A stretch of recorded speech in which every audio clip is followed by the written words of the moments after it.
Наместо две анкетни комисии за трагедиите во државата, власта и опозицијата да се договорат и да ги спојат во една за поголема ефикасност, побарал собранискиот спикер Африм Гаши на вчерашната координација со пратеничките групи.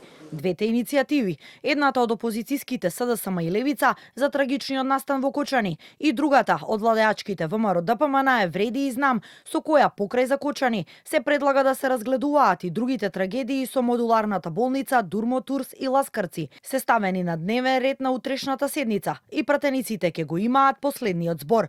Во однос на постојаната анкетна комисија на која за трагедијата во Кочани треба да се расправа на 9 декември во присуство и на роднините на загинатите, на брифинг со новинарите Гаши кажа дека исто така предложил да биде одложена за друг ден, бидејќи се совпаѓа со пленарната седница за буџетот, а преклопувањето на термините според него ќе биде пречка за оние кои сакаат да присуствуваат, но досега одговор од Апасиев не добил.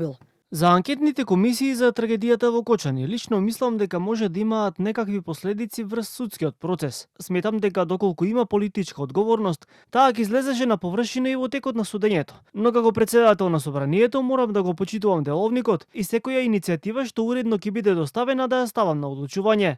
Во собранието се очекуваат и реформските закони од правосудството, кои очигледно нема да го видат светлото на денот до Нова година, како што претходно беше најавено.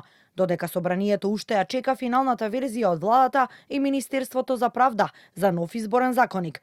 Гаши паралелно ќе договара формирање работна група со него на чело, пратеници и експерти, која ќе работи за негова подготовка, а на следната координација ќе се договара нејзиниот формат. Гаши кажа дека има намера да го забрза носењето на нов изборен законник со вклучени забелешки од ОПСЕ од ИХР, а дали тој ќе офати и една изборна единица ќе зависи од волјата на партиите. Од Министерството за правда за Канал 5 велат дека тие ги завршиле измените уште во јуни, а доколку собранието побара информација од нив, тие веднаш ќе го достават предлогот.